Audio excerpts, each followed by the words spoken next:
Hi all, welcome to the video for the 16th of August. I'm sorry if you've been watching the video videos and been a bit disappointed they haven't done one in the past couple of days because I have, like I said on Friday, I have worked 2 nights in a row and I just did not realise how tired I would be and I just not felt like doing a video. So for today's video I'm going to be doing the original cross stitch tag as well as trying to do a bit of stitching on. Just turn it around. Move the chart, fly butterfly. So this is where she is currently.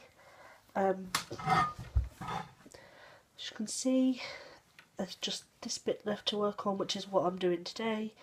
So as this is the third take of doing this video, I'm going to try and keep it below 15 minutes if I can, because I'm just having trouble uploading it to YouTube. It does not seem to like me lately. So I'm going to just get started straight away. So this is the original cross stitch tag by Stitching May, I believe. So question 1, how did you start or who introduced you to cross stitch? I started cross stitching basically because I'd tried card making around 2012 I think this was, and I was just no good at it. I could get the ideas but I couldn't get like the practicality to actually make up the cards. And then I moved on to knitting from there, or loom knitting should I say, like the round, where you go around the pegs and things, and I made quite a lot of hats doing that. But then I got a bit stuck when I tried to make other things, like I had a beginner's book, and just couldn't like work out the terminology for things and was getting very stuck when it comes to making things other than hats. So I got stuck on that, so I tried to actually knit with like knitting needles, and that didn't go very far either. I kept like splitting the stitches, adding stitches or taking them away, and just had real no clue what I was doing. I know again the practical aspect of how to knit, like I know how to cast on, how to do a knit stitch, purl stitch, things like that, but I just couldn't actually do it. So from there I thought, well, I'll try crochet, because that seemed like it looked like a little bit easier to do than knitting, but again, no good, couldn't do it. Well, it's not that I couldn't do it, it's just I couldn't do my hands the right way and it was just going nowhere.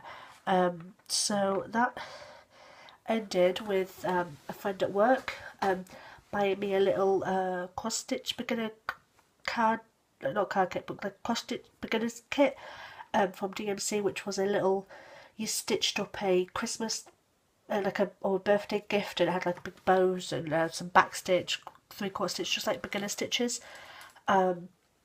So after doing that, I'd had that for a few months and didn't know what to do with it. And then my friend started, I got that for my birthday in August, and then more towards Christmas she started asking me if I wanted more, did I enjoy it, did I get along with it, and I didn't have the heart to tell her that I hadn't done anything yet, or I'd only put a few stitches in because I didn't really know what I was doing. So I started looking on YouTube for how-to videos, how to cross stitch videos, and found one that was a very, very basic beginner's how-to video. So I did that. I stitched up this little present and was so proud of myself, even though now looking at it, the stitches are all going the wrong way. And again, I didn't really know what I was doing. I just knew that I was supposed to like do the cross stitch in like the certain colours and things like that. So I did that. Then whilst looking on YouTube for other cross stitch videos to see where I could buy cross stitch supplies and where to buy kits, because there wasn't really anywhere near where I lived that sold them at the time, I come across Lizard Lee's video about the Epic Pokemon Generation 1 cross stitch that she was doing at the time, and it just kind of escalated from there, just so to speak. I started Epic Pokemon Generation 1, I started Fly Butterfly, found Heaven and Earth Designs. This was actually a freebie at the time. This Fly Butterfly was a freebie on the Heaven and Earth Designs website, because I didn't want to commit to purchasing a Haid at the time because I didn't know whether I'd be able to do it on 20 count fabric because I'd only ever worked on 14, 16 and 18 count Ada. So it just escalated from there. So now every time my friend rolls her eyes or like laughs at me when I say I've bought stuff, or I'm trying not to start things. I just say it's all her fault. This all started because she bought me that little kit because I couldn't knit and sew. But I think I'd be in the same position like stash wise if I could knit and could crochet, because I'd probably just be buying wool instead of like fabric. But that is how I learned to sew. Question 2. Do you have a favourite theme or designer?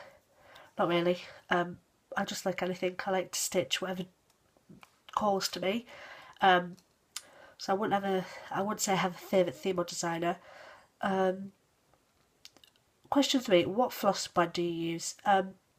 DMC as like my go-to thread. I do have those few anchor threads for that specific whip, and I've got a lot of different hand-dyed or like specific like Joji designs. I've almost got a full collection of them, and I do use them like swap out colours on different whips, which I'll like show. Like, and I'm doing the Box of Delights in Joji Designs thread. Question 4. What is your fabric of choice? 25 count Lugana, I think, or 18 count Aida. That's mostly what my whips are done on, so I guess that's what I prefer. Question 5. Do you use a needle threader or are you a floss licker? Neither. I don't know how well I'll be able to show, but what I basically do is I get my strand of floss and fold it in half. Now what I see other people doing is using like the tail end, so to speak, but to thread it, well, I just use the loop end and pinch it between my fingers and have no problem threading needles. So I don't use a threader, and I'm not a floss licker, so I'm neither. That's just my preferred method. That's how I started threading my needle, and that's just how I've done it since. For like 2 strands, if it's 2 strands of like a hand dyed, so you need actual 2 strands, I just use the same method. I'll like get this end, but I'll like, that's just my highlighter, so I'll get this end of it and I'll just fold it so you've got a loop, like pinch the loop between my fingers and then thread the needle, and I, like I said, don't have any issue doing that. Question 6. What kind of stitching frame do you use? In the frame, a sense of a stand, I have a Lowry stand, as you can see, like the silver of it here. If you're on about like hoops and things, as you saw in the craft room, I've got hoops, Q-snaps and scroll frames, and I just use a variation. I don't use the hoops so much anymore. I think because mostly I just don't have any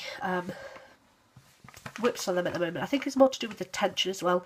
Since I like got my first R&R frame, which is like the English version of Q-snap and it's basically the same, I don't use the hoops anymore because the tension's just better on the Q-snap.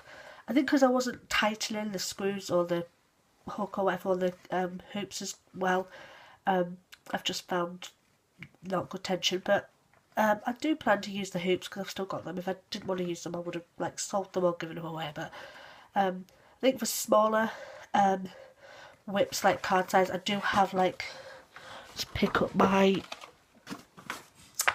pattern off the floor before I forget it's down there.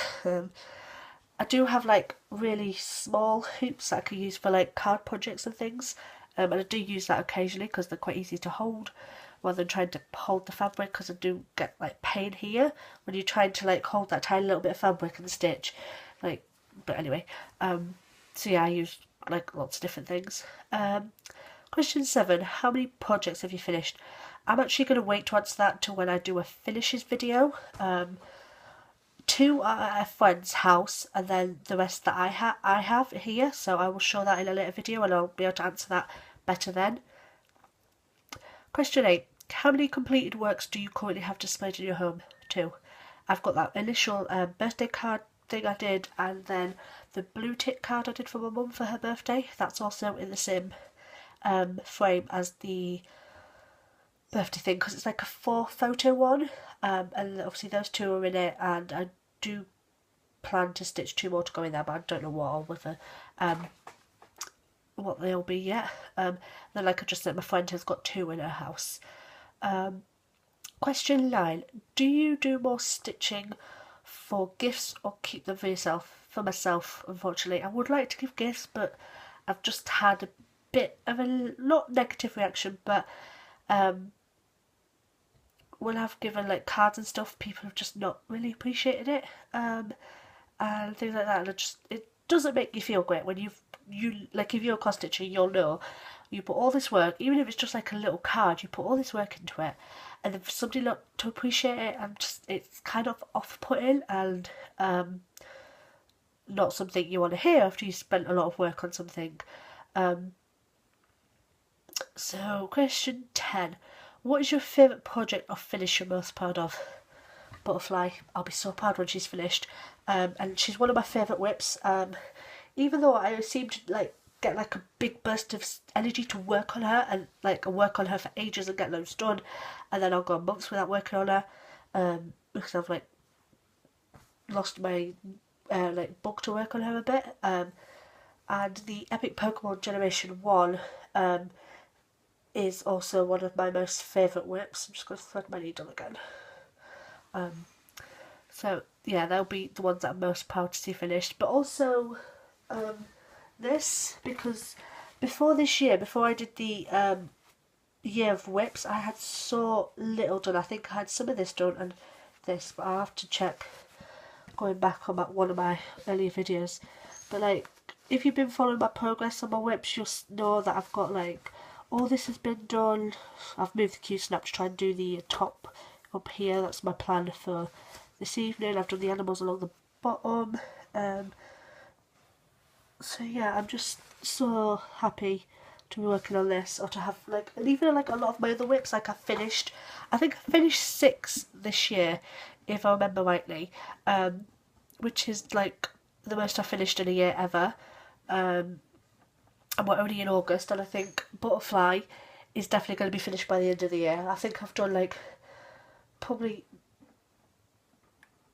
I'm just trying to think, have I done 2 pages on her this year, or is it like a page and a half? I don't know, not that it matters, but anyway, so that other little page will be definitely finished this year, because there's still like 4 or 5 months to go. 4 months? I don't know. Yeah, I think because we're towards the middle of August, so it's 4.5 months, she'll definitely be finished. So yeah, that's that. Question 11. What has been your least favourite or worst experience while stitching? The gift giving experience has not been good for me. What do you love and what do you hate about cross stitch? I love that you can just take a piece of paper with some symbols on and a symbol list and create this like beautiful piece of artwork, or beautiful cards, or like whatever you do with them after they're finished. I just think it's amazing. I'm sorry I'm rushing a little bit, but I'm trying to make this like below 15 minutes and we're already at 13. Have you introduced anyone else to cross stitch? No, I don't think I have anyway. What was your first project and did you finish it? If not, what was your first finish? I think either Butterfly or the Epic Pokemon Generation 1 was my first cross stitch, and neither of them are finished, but they are getting progress. And no, they can't have been my first finish. That little card kit was my first thing that I started and finished, but I mean like my first big piece after that. So they're still ongoing. And how do you store your cross stitch floss?